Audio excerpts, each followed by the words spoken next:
有没有折腰剧组怎么样了？怎么样？你在这个折腰剧组里什么感受？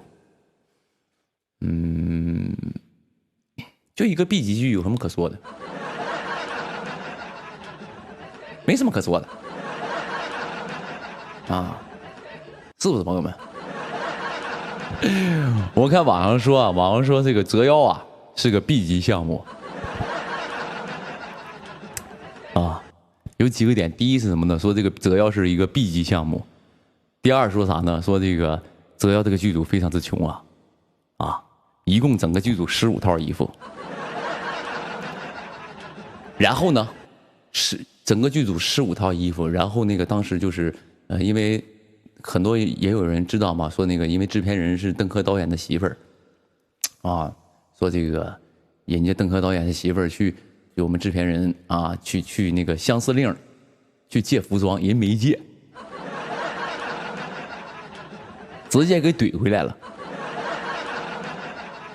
还有说啥？说这个跟人相思令借景，说你们照完了景能不能借我们折腰拍几天？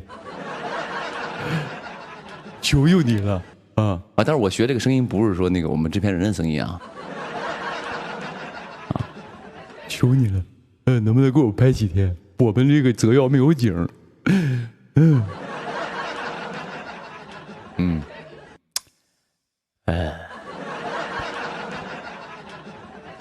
首先呢，我先第一个给你们解释啊 ，B 级剧这个事儿啊，就是我会发现很多人呢，就是很多就是网上这种的，就是这种胡说八道这种人呐，他会什么呢？他首先他要假装行业内部的人，搞的就是很明白一些内情，一些这个所有的事儿说的有鼻子有眼儿啊，他首先他得假装这个行业内部的人嘛，或者是能间接接触到行业内部的人。但有的时候他说的这个东西就是十分之离谱，太离谱了啊！如果说这么说吧，他说这个折腰是 B 级剧，如果说从刘宇宁这个角度来说 ，B 级剧合理啊，因为再好的剧我刘宇宁不配，我先说了啊，我不配啊，我先说了。但是，这个剧导演是邓科导演嘛，对吧？编剧是南震啊。首先呢，邓科导演朋友们，我不是给导演戴帽子啊，不是给他戴高帽，咱客观的角度分析，导演的作品有啥呢？赘婿啊，导演的作品有赘婿，这个朋友们相信没看过的也听过吧，对吧？这是属于一个说咱们从客观的角度，从行业的角度来说，他是一个有作品的导演，而且赘婿好像我听说啊，在这个狂飙没播之前是爱奇艺热度，就是整体那个播放那个热度是很最高的。我没听错的话，应该是啊。狂飙没播的时候，在爱奇艺这个平台呢，就是那个赘婿是到他们那个爱奇艺平台就是播放热度最高的一部剧。我也忘了是什么，反正一个品类还是什么玩意儿，我不太懂。反正就是你想想，赘婿已经是一个这么棒的一个剧了啊。然后呢，后面他拍什么我不太记得啊，我也不太清楚。但是他刚刚上一部戏《杀青》是拍的啥呢？拍的是《雨凤行》。主演是谁呢？主演是那个赵丽颖、林更新，这是他刚拍完的剧啊。你就从他拍剧，首先呢，他第一是他有作品的导演，第二呢，他现在都拍什么样的项目？你想一想，你想想他现在拍什么项目？你觉得他做的剧可能是 B 级吗？你觉得就这样一个导演，你觉得可能吗？咱们不是说我捧他，咱从客观的这个行业的角度来说，他也不可能啊。导演跟演员是一样的，就是一个演员演一部戏火了之后，他后面接的项目就会很好，导演也是。演员是看作品，比如说一个演员，他拍了一部戏，他这个角色爆了，他后面接的项目就会越来越好。导演也是这样的，导演拍了一部剧，这个剧火了，那他后面的项目就会越来越好。你想想，刚拍完 S 加的《雨凤行》，回头拍个 B 级剧，首先在这个行业里是不可能的啊。所以折腰不可能是 B 级剧啊，所以呢，就从这一点来说，后面那两个就是纯就是谣言了。但是呢，我今天反正闲没事当做我直播素材，跟你们讲讲这个行业里这个关于拍戏的一些好玩的事儿啊，拍好玩的事儿。就让你们更加了解这个行业嘛。因为我的粉丝是这样的，他们就因为他们拿我当朋友，就是我只是他一个朋友，在这个闯荡娱乐圈、闯荡这个行业，有一些什么好玩的，愿意跟他们分享而已。啊，是这样式的啊。然后首先呢，还有一个话题就说什么呢？说这个我们折腰剧组呢跟人别的剧组借衣服啊，就是跟人借个衣服，人家没给。首先能说这个话呢，我跟你说，他也是个外行，他也是个纯外行，你知道吗？啊，特别纯一个外行。因为什么呢？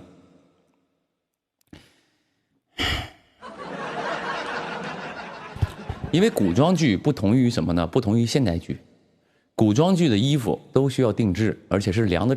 当然现代剧也有定制的啊，但是很多人就是因为现代的戏不现代戏的衣服，比如说它都有一个标准尺码。比如说我西服是穿那个50的，然后呢他西服是穿52的，就是它会有一个基本上嘛，你穿 L 的，你穿 M， 你穿 CL 的啊，XL 的或者 S 的，它不像现代装是这样的一个划分。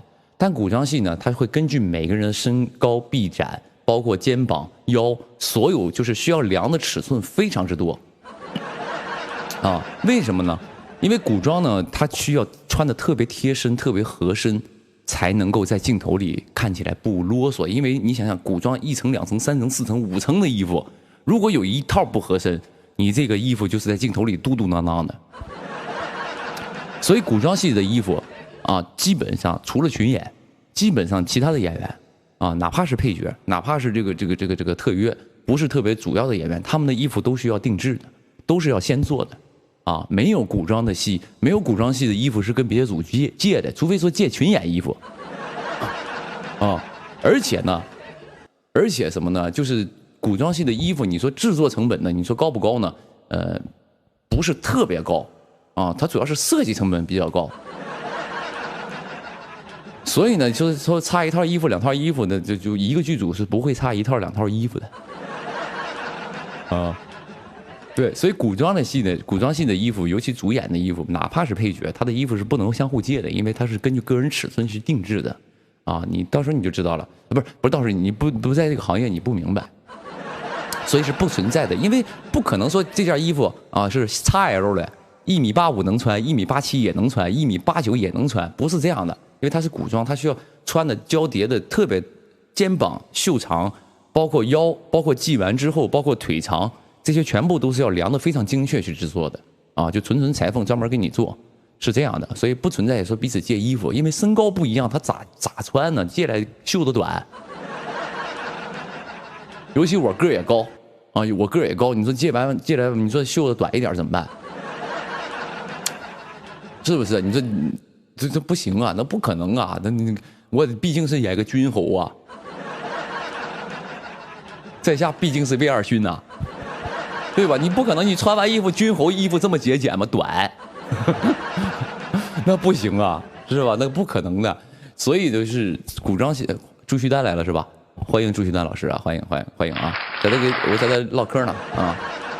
所以说这个跟人借衣服这件事，古装戏借衣服就离谱啊，就比较离谱。啊，这个是很多就是好像有些人就好像很内行，啊，好像很内行，但是其实就是都在那胡说八道，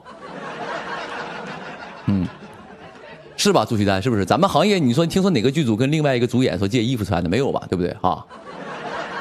我们对啊，我们朱旭丹也是老演员了，是不是？也是，所以你是吧？啊。还有说啥呢？说我们折腰跟人这个别的剧组借景。说你们置完景能不能借我们拍几天？求求你了，我们折腰没有钱，能不能置完？人走了无所谓啊。我们折腰没有钱，能不能把景借我们拍几天？啊，当然我想象是当时这么一个，因为人祈求的话，跟别人求别人办事都会相对卑微一些。刚才那个语气就是卑微嘛，啊。再给大家讲一下啊，就是因为他们说的是跟人那个长相思，啊，不是长相思，叫什么？相思令，是相思令吧？啊，说跟人相思令借景，但据我所知啊，这个相思令是一个仙侠，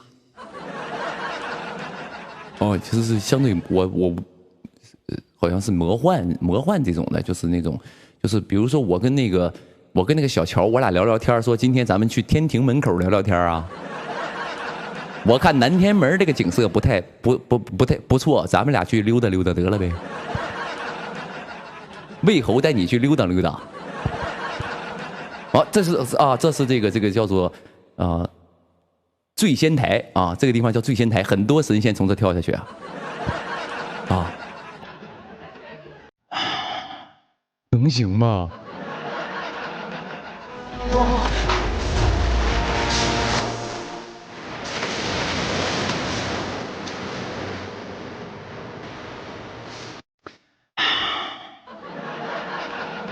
就你说这话就很离谱，俩玩意儿俩戏不是一个题材，你怎么可能跟人接景啊？别说不是一个题材，不是一个朝代都接不了景。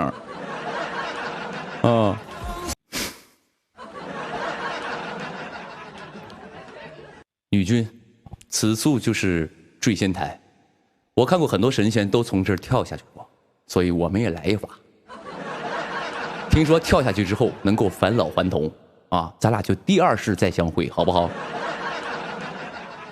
啊，女君，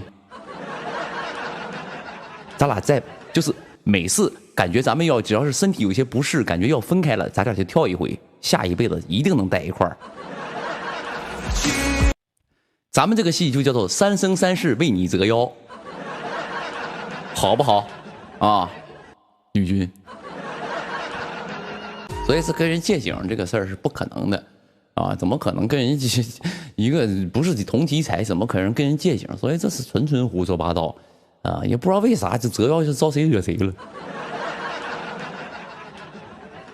折腰就招谁惹谁了，就好像是就感觉好像非得怼吧一下，啊，这不容易，就是我们确实也不是什么大制作，也就是反正前好好拍戏，好好弄作品啊，倒是好好就是都是很那个什么的，很较真儿，很用心去做东西的一个团队，一个剧组啊，所以就别弄我们了啊，等上了时候再弄吧，提早弄有点露怯你啊。因为我很早之前就听过折腰这个小说也好，或者是剧本也好，就说听说折腰要拍，但好久之前了。啊，好久之前了，然后呢，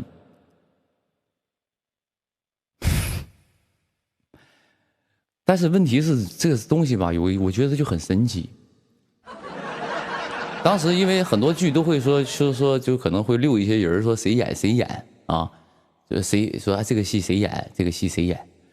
首先呢，在我这儿，因为我这个戏，我想想怎么说。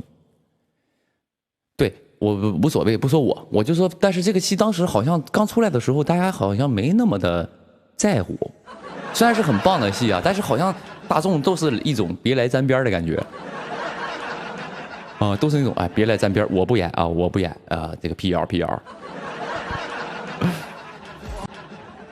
是很火啊，这小说很好的，所以我选择折腰的原因就是因为它真的很好，因为我看过剧本之后。我觉得真的非常好，所以我接这个戏啊。